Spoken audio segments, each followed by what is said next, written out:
পরীক্ষায় রেখা, রেখাংশ আর রশ্মি নিয়ে প্রশ্ন আসলে অনেকেই গুলিয়ে ফেলতে দেখা যায়। তাই আজ আমরা এই তিনটি বিষয়ের পার্থক্যগুলো খুব সহজভাবে শিখব, যাতে পরীক্ষার কোনো ভুল না হয়। সো আমরা যদি দেখি, রেখার প্রতীকটা হচ্ছে দুই মাথায় দুইটা অ্যারো চিহ্ন থাকবে, আর রেখাংশ জাস্ট একটা লাইন, আর রশ্মির ক্ষেত্রে জাস্ট একটা মাথায় অ্যারো চিহ্ন থাকবে। রেখার কোনো প্রান্তবিন্দু নেই, কারণ রেখা এই যে আমি এ এবং বি দেখতে পাচ্ছি, অ্যাকচুয়ালি এটা অনির্দিষ্ট বিন্দু, কোথায় গিয়ে থামবে তার কোনো নির্দিষ্ট সীমা নাই, যার জন্য এটার কোনো প্রান্তবিন্দু নেই রেখার ক্ষেত্রে। আর রেখাংশের ক্ষেত্রে দুইটা প্রান্তবিন্দু আছে, যেমন পি একটা বিন্দু, কিউ একটা বিন্দু, দুইটাই কিন্তু প্রান্তবিন্দু। আর রশ্মির ক্ষেত্রে জাস্ট একটি মাত্র প্রান্তবিন্দু, যেমন এক্স। যে কোনো দুইটি বিন্দুর মধ্যবর্তী দূরত্ব, যে কোনো মানে নির্দিষ্ট না, অনির্দিষ্ট যে কোনো দুইটি বিন্দুর মধ্যবর্তী দূরত্ব। এখন এই দুইটি বিন্দু কোথায় গিয়ে আমরা নির্দিষ্ট জানি না।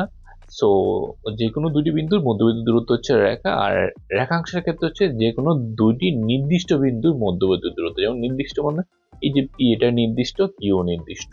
এই যে লাল পোড়া দেখতে পাচ্ছ, এটা কিন্তু বিন্দু, এই বিন্দু থেকে এই বিন্দুর দূরটা হচ্ছে রেখাংশ। আর রশ্মির ক্ষেত্রে একটি নির্দিষ্ট বিন্দু থাকবে এবং আরেকটি কি অনির্দিষ্ট বিন্দুর মধ্যবর্তী দূরত্ব, সেটা হচ্ছে আমাদের রশ্মি। রেখা উভয় দিকে চলমান বা গতিশীল বলতে পারি, কারণ দুইটা দিকে আমরা দেখতে পাচ্ছি অ্যারো চিহ্ন।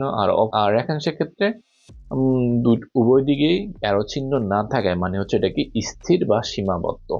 আর রশ্মির ক্ষেত্রে একদিকে স্থির আর অপর দিকে চলমান। সো আশা করি তুমি বুঝতে পেরেছো রেখা, রেখাংশ এবং রশ্মির পার্থক্যটা। দেখা হচ্ছে পরবর্তী ভিডিওতে। বাই।